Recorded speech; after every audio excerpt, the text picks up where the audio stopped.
Doctor Sumit Singh, मुख्य neurology doctor Aditya Gupta, अध्यक्ष neuro surgery और CNS radio surgery doctor Mohit Anand और doctor Archana Sharma, associate consultant neurology Gurugram Artemis hospital से सतीश कौशिक की खास रिपोर्ट।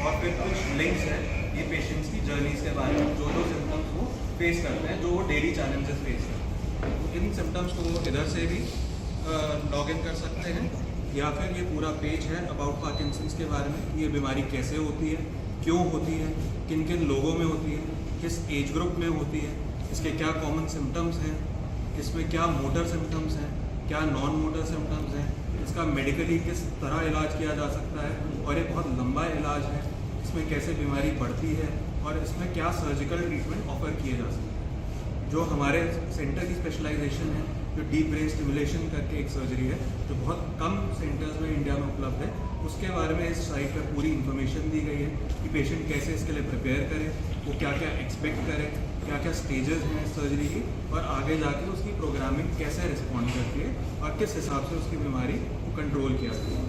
तो बहुत कॉमन क्वेश्चन होता है कि क्या खाने से, क्या पीने से मेरा पार्किंसन ठीक हो जाएगा, उसके बारे में भी इसमें इन डेप्थ में पूरा समझाया गया है कि किसी भी फूड से या किसी भी एक्सरसाइज से डोपामिन की कमी खत्म नहीं कर सकती।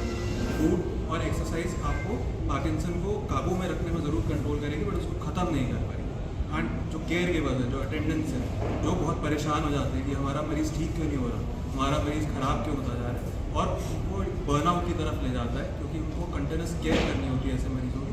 उनके लिए भी एक बहुत अच्छी इन्फॉर्मेशन दी गई है इस वेबसाइट। इस वेबसाइट पे हमारे कुछ पेशेंट्स की स्टोरीज, उनके टेस्टिमोनियल्स, उनकी जर्नी थ्रू पार्किंसंस वो भी शेयर करे गए हैं।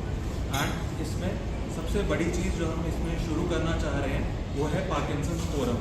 ये एक तरह का फेसबुक पेज टाइप का होगा पार्किंसंस के मरीजों में, जिसमें वो एक अपना लॉगिन आईडी बना पाएंगे और बाकी मरीजों से मिलके बात कर पाएंगे, अपने सिम्टम्स, अपनी तकलीफ़ों के बारे में बात कर पाएंगे, उनसे वो कैसे डील करते हैं वो बात कर पाएंगे, और हमसे भी बात कर पाएंगे कि उनको क्या दिक्कत आ रही है, उसका कैसा कोर्स रहेगा, उसका क्या मैनेजमेंट किया जा सकता है।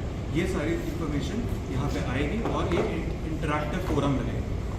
ये ऐसा अभी इस तरह का एक पहला फोरम है इंडिया में। ऐसा कोई और वेबसाइट और कोई साइट एग्जिस्ट नहीं करता है जहाँ पे पूरी पार्किंसन कम्युनिटी हो, वो मिलजुल के आपस में बात कर सकें, आपस में इंटरेक्ट कर सकें। और इसके अलावा यहाँ पे हमारी कॉन्टैक्ट इन्फॉर्मेशन भी है, हमारे अपने ईमेल आईडीज़ हैं, फ़ोन नंबर्स हैं। किसी भी मरीज़ को कोई पर्सनलाइज केयर की किसी भी जानकारी की दिक्कत हो तो इस पर हमें वो कॉन्टैक्ट कर सकते हैं। विदाउट ऑपरेशन के इसका कोई इलाज है?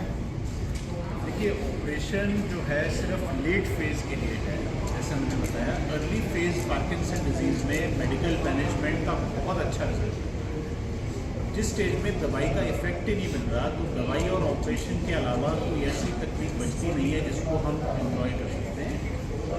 कुछ तकनीक है जिसमें दवाई हम और एफिशिएंटली बॉडी में पहुंचा सकते हैं, जैसे कि ट्यूब डाल के डायरेक्टली आंतों में हम दवाई को डाल सकते हैं, उसकी एब्जॉर्प्शन बेटर हो जाती है। या एक एपोमॉर्फिन पंप है जिससे हम डायरेक्टली खून के अंदर दवाई को डाल सकते हैं, उससे हमें कुछ टाइम तक फ़ायदा मिलता है। बट आखिरकार जो इसका पक्का उपाय है एडवांस पार्किंसन डिजीज का, वो डीप ब्रेन स्टिमुलेशन की सर्जरी है। अब कुछ और सर्जरीज हैं जो पहले हुआ करती थी, जिसमें एक साइड में ब्रेन के खास पार्ट में जो पार्ट गड़बड़ाया हुआ है, जिसकी वजह से सिम्टम आ रहे हैं, उसमें एक तार डाल के तार की टिप को हीट करके हम उस पार्ट को, ब्रेन के उस पार्ट को डिस्ट्रॉय करते थे, जिसको लीजनिंग सर्जरी कहते हैं।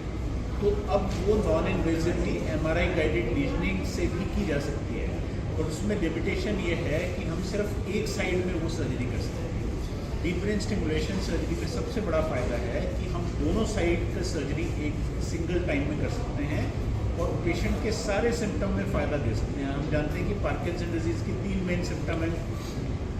एक है जो कंपन है, एक है जो स्लोनेस है मूवमेंट्स का, और तीसरा है जो अकड़ाव आ जाता है मसल्स में। तो DPS एक ऐसी सर्जरी है जिसमें हम सारे सिम्टम्स को एड्रेस कर सकते हैं और पेशेंट को शरीर के दोनों तरफ हम राहत पहुँचा सकते हैं। क्या कुछ खास रीज़न है इस बीमारी का होना है, किसी रीज़न से होती है? तो देखिए, जैसा अभी डॉक्टर सुमित ने बताया, ब्रेन में एक हिस्सा होता है जिसको सबस्टेंशिया नाइग्रा कहते हैं। वहाँ पे कुछ कोशिकाएं, कुछ न्यूरॉन्स होते हैं जो डोपामिन सेक्रीट करते हैं। तो पार्किंसन डिजीज़ के पेशेंट में वो एरिया सूख जाता है, वहाँ से डोपामिन सेक्रीट नहीं होती, इसीलिए हमें बाहर से